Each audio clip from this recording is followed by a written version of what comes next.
Focus. Ideate. Innovate. Enable.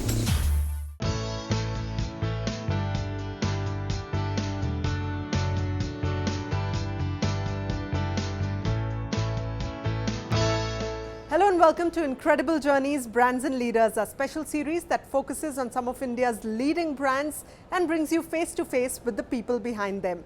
On the show today, we are in Bengaluru exploring the house of Rare that owns a premium menswear brand and also a recently launched women's wear brand and has plans of getting into lots of different verticals. Take a look.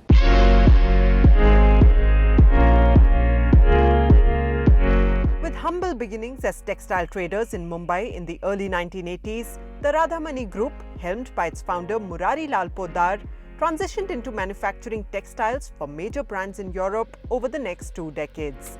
In 2006, the Radhamani Group shifted gears with the launch of a state-of-the-art garment manufacturing facility in Bengaluru.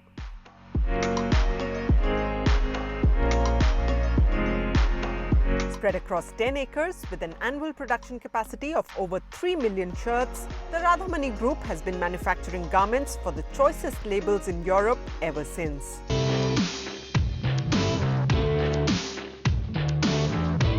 Wanting to replicate the group's success in the European market, founder and creative director Manish Podar launched Rare Rabbit in 2014, a made-in-India menswear brand that curates and designs fashion with an unconventional style and aims to transform the Indian man's everyday approach to dressing.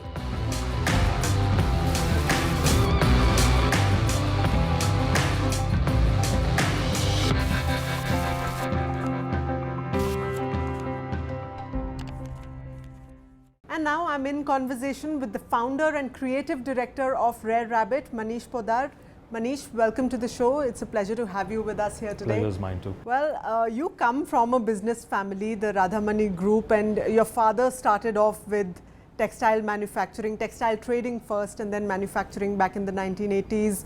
And then, of course, the family business moved towards manufacturing garments. So in that sense, would you say your path was always cut out for you, that you're going to be in this line? For anybody who's that young, it's important that you get a line directed and shown to you. And it happened to be from my father's business. I've seen him playing around with textiles and coming over with fabrics home, carrying it around in Bombay City to various clients' meetings, and I would be intrigued to see his bag and whatever's there in it. At the same time, there was a big influence I had on looking good and well designed for myself. There was very less availability and accessibility for myself, but Bollywood could keep me always engaged and involved in what's happening, the new cuts that Mr. Bachchan would have or Mithun would carry, not knowing much where I could get those or get an access to that, but kept a lot of registration in my mind. Okay, so in the early 2000s, you all shifted gears from textiles and got into ready-made garment manufacturing. What was the thought process behind that? How did that journey start? I felt that in India we had much higher opportunities to design and create.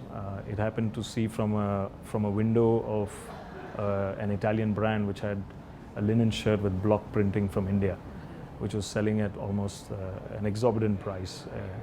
And I just felt that I could create such lines and such Indian-centric fabrics can be used for European charm. And that's how Rare Rabbit happened? No, that's how actually we took a leap and we set up a factory in Bangalore. So for getting this factory started for manufacturing, which is a very highly automated shirt manufacturing factory, which was housing all necessities of value additions like embroidery, garment dyeing, garment washing, treatments for denim, PP spray, printing. So this whole journey continued till 2014. In 2014, I personally, who has been always involved in design from fashion, architecture, paintings, all of that, we felt that I have to create a brand for India. What was that thought process with which you launched Rare Rabbit? What did you think was going to be the USP of this brand that was already entering a market that's pretty overcrowded as far as clothes are concerned? We are a clothing country. I mean, From our childhood, you can see everyone in our family, and our weddings are full of clothing first. And that's the biggest desire that we have. Wedding means dress up. And so we felt that let's map the market, what's available in India. We mapped variations, the gap in the market. It could be colors, fits, details. We didn't want to come up with a brand which was just to give you another layer. We wanted a brand which is also not a pronounced logo brand. Right.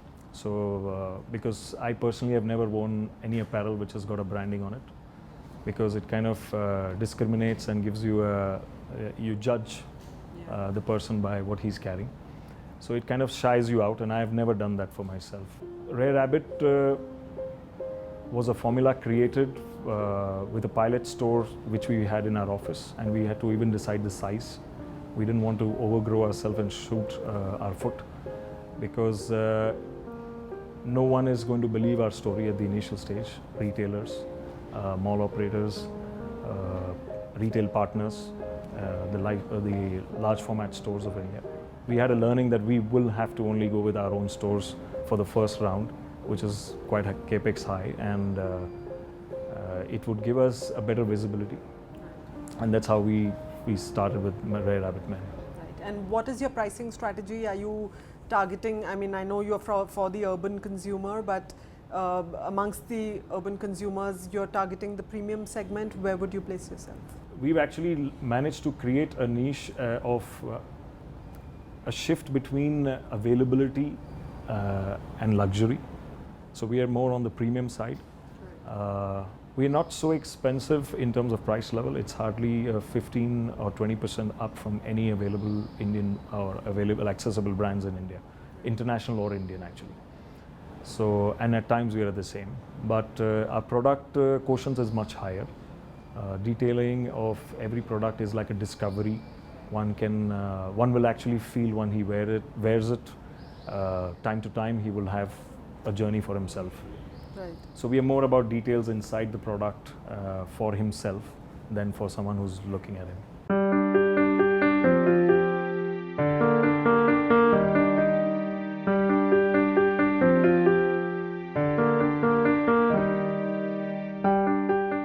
Now your company is called the House of Rare. What are the brands that are housed under House of Rare, and what's your plan for the future? We feel that having started two brands for men and women, and of course it doesn't stop me or our team, as well as Akshika, who leads the women line, to start with the children line called Rare Ones, which is already on the drawing board, and followed by we are looking at partners to come under various other aspects like Rare Homes and a restaurant, which is also... That's a lot of big plans. Yes, it's actually big because we would like to enhance and extend the experience of our customers from the wardrobe to everything that they do, because it comes from the same house, and everyone thinks and breathes the design logic and philosophy the same way. And if you had to pinpoint your design philosophy, what would that be across House of Rare brands? We have actually been able to challenge and get the men to think more beyond the blues. And fortunately or unfortunately, I don't know why, but the worst seller for us is a blue color as a men's brand. So we have actually been able to penetrate a men's wardrobe with more challenging vibrance inside. I am sure the family appreciates our Rare man, who dresses up a little different from the conventional pattern that he would have had, or someone who's actually was already an out there fashionista guy. He also gets his extension more from us. Products are colorful, very highly detailed, very highly accessorized. It's a full look store. The store actually also sells many other visual aspects. It sells art, which is from Lumas Gallery. That is also an expression of what I own as a very high collection in my private life. So it's a House of Rare where we would also cater good designers who we can feel appealing and bring them on board and sell their product under their name. So, Rare Rabbit as a menswear brand is sold only in India, or are you exporting it as well? So we've already started our footprints in Malaysia. We are on our independent level already in talks to have a store in Spain and a wholesale market created in Spain and France.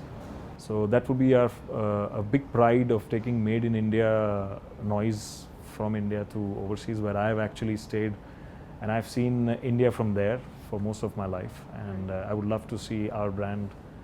It would also be a message that actually in India everyone can do it, and the House of Rare is actually a message that we can do it, anyone should do it, and everyone should do it. So, given that we are in the digital age today and technology is playing a huge role in all aspects of our lives, how is technology changing business for you, whether it's on the manufacturing floor, whether it's in terms of enhancing customer experience? What all are you doing with technology at Rare Rabbit? Our manufacturing facility started with a very innovative and interactive barcoding system, which is in-house developed. Which monitors and breaks down the efficiency loss, because we were running in India smaller runs and high boutique garments, but we still wanted to run it on the conventional manufacturing line. This has actually paid us back for decades with no development in it and cost such involved. In the retail side, we already have a BI, a business intelligence software, which has been the core for the brand. Which also has an extension of an artificial intelligence which tells us efficiency losses and inefficient stores or inefficient styles, colors or sizes which are selling here and not there. Our team has been very acute, very small. It's not a large team network at the back where human minds are thinking on merchandising, logistics or shuffling of things. It's the system which actually draws reports to us on a weekly basis, and we make weekly shuffles in our stores. Great, that's good to hear. And on the numbers front, what sort of goal are you setting for this financial year? What sort of turnover, number of stores? What is it that you're looking at? Well, this year has been good for us, which we closed 2018-19, where we've reached 48 crores top line. The next financial year or 2021, we are absolutely on track to reach 100 crore plus top line, where there will be a bigger emphasis of women line, should be a 45 to 50% in the next leg of the growth that we have done or we'll be doing, followed by the children line, which will be called Rare Ones. And this should summarize the apparel episode for our House of Rare, and then we can probably look at diverting elsewhere in some other lifestyle products. Great. And your one long-term vision for the House of Rare, where do you want to see it, say 10 years from now? I hope I can, or we as a family and as a company can be the instrument of making you look at yourself and bring the rareness out of you. So if a country can get rare in everything that they do, that's our biggest goal in the House of Rare. Not just by clothing, it's also every expression that you do and carry forward at home and at your workplace. All right, great. So on that note, we are going to head into a short break right now, but stay with us as we explore the women's brand from the House of Rare. It's called Rareism. On the other side of this very short break, you are watching Incredible Journeys, Brands and Leaders.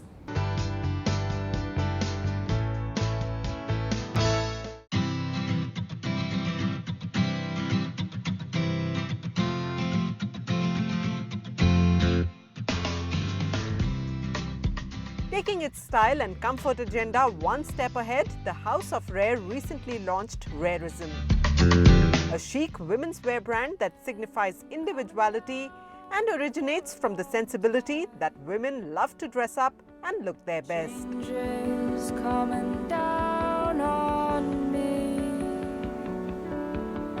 can't seem to carry them all. Welcome back to Incredible Journeys, Brands and Leaders. On the show today, we are in Bengaluru exploring the House of Rare, and in this segment, we are going to talk about its women's wear brand, Rareism, with its founder and creative director, Akshika Poddar.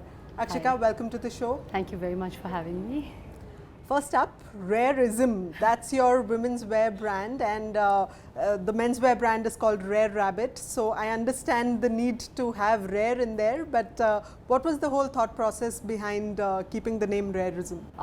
We had to keep rare for sure, and we wanted to bring in two powerful words together because we have very powerful mottos also at our team essence, which is empowering women, the power of women. So when we brought in rare and ism together, it kind of matched very beautifully with the following of realism and the power of women that we wanted to create here as a women's wear brand. Right. So which is how Rareism came about. Okay. And you've just launched your first store in Bangalore. So first tell us, how is the store doing? How has the customer response been to Rareism? Actually, it's been fantastic. So we had an expectation of a certain amount and we've shot up by almost 45% from that, which is very exciting, very encouraging. We are hoping to have many more successes like this, but till now Bangalore has been fantastic for us. Right. And why women's wear at this point in time, considering that this is a space that is over-cluttered, over-competitive? How challenging is it for a new brand to really come in? And what is your USP? What is it that Rareism is going to offer that's different from anyone else? We've always had plans to launch a women's wear label. The reason it took so long was because we went into very in-depth research. We wanted to study the needs of fashion for every woman. So there is a lot of fashion available for either older women or younger women, but I did honestly feel a gap that there was a lot of missing points where somebody who's very young, a student, or even a grandmom, for example, and a working woman in between. So from this journey to that journey, I wanted to fill the gap where a woman can wear something and feel good about herself through the day. If you see the line of clothes, it'll speak the essence that you can wear in the morning, go through it in the day, and then again continue it till at least an evening, if not a formal party. So what would you say is the brand philosophy? What is the thought behind the design that you want to offer to the Indian woman? So our motto is comfort with style. Style is very important for a woman. It's one of the first things we think about. Clothes, you know, what you're going to wear today is the first thing that we think about when we get up. Lives are, according to me, so busy, so stressful nowadays that we wanted to bring ease to that. So when I say comfort with style, it doesn't mean just easy, boring clothes. It means that you feel very stylish, yet feel comfortable enough to just pick up something, wear it, and accessorize it in the most minimal way, and you'll still look beautiful.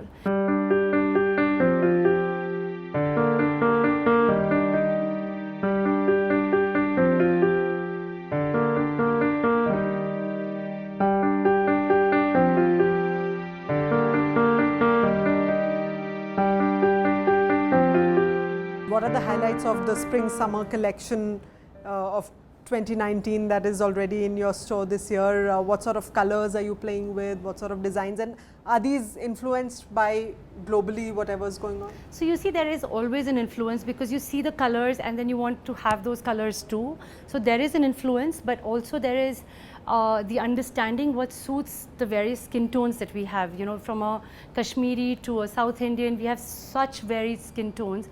We've kept that in mind. So even when we decide our colors, we have many colors. We have a green story, we have a pink story, which doesn't mean it's only pink, but it has quite a few number of pinks, it has a few number of greens, oranges.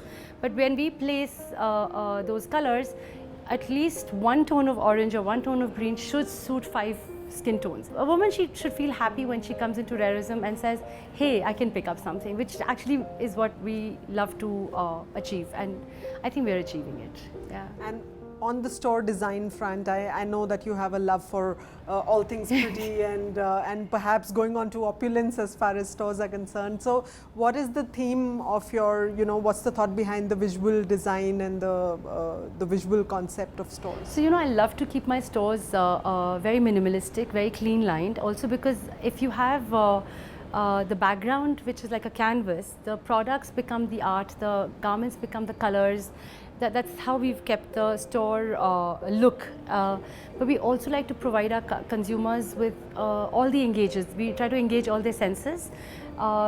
Seeing that they come in, there's beautiful music playing most of the times, which we again hear through the day, so that we kind of feel it's not boring, and it kind of makes you feel pleasant. Then we have a nice smell always at the store. Our trial rooms are very engaging. We've thought of little things over there where a woman, if she keeps her mobile while she's undressing and changing, she has something and then she doesn't forget it, so that it's at eye level and not higher and lower, which has been pretty well accepted, and people have given us appreciation for that as well. So we've tried to give them not just an experience with our clothes, but also with the stores, a complete comprehensive experience. And as far as the research and development and the design innovation is concerned, is that all done in-house? Are you partnering with anybody outside? No, it's all done in-house. We have a fantastic team of young freshers, which we feel are always nicer to have, because they're not molded by their previous companies or design strategies. So they come up with their own very beautiful fresh designs and ideas. We haven't partnered with anybody. We like to do this all in-house, and it's very exciting to keep innovating all day. If you've seen our office, you'll see a great work culture there, where everybody is just busy trying and wearing and creating new clothes. Yeah, so the Radhamani Group has always believed in doing good and giving back to society. As the second generation of the family, how are you and Manish taking that forward? So for me and Manish, actually both of us, all CSR activities begin from home. And when I say home, it is our company. And from the time we started the manufacturing unit, we've had almost 95% of women workforce, for whom we have from then been providing the sanitary hygiene and help whenever they require it, and also to make life easier for them and for them to be comfortable and easy enough to come to work. We give them a really good lunch every day at the factory, which is not just a lunch because it's labor, it's because we like to eat that lunch as well. Like me and my kids actually go on Saturdays and eat with the ladies who are working there, which is a fantastic experience. So that's one. We, wherever possible, we try to take care of their families and education. Whoever needs it, they have an open door policy to come and talk to the managers at the factory, and then they escalate it to us, and wherever we feel we can, we give to them for their kids' education, because both of us really feel education is the future of our country, and it will take a lot forward then. Great. And from here on, when you look at the long-term goal, what is it that you want to do with Rareism, say a decade from now? Where do you want the brand to be? I want every woman to have at least one piece of Rareism in her wardrobe by the next decade, which means a large population of India. And then, like I said, I want it to be in Europe, I want it to be in US, Singapore. Great. Thank you so much for joining us on the show today, Akshika. It's been a pleasure talking to you. Thank you very much. Thank you. Well, with that, it's a wrap on this episode of Incredible Journeys, Brands and Leaders. Hope you enjoyed those insights into the exciting story of the House of Rare from Bengaluru. We'll be back next time with lots more. Thank you for joining us. Goodbye.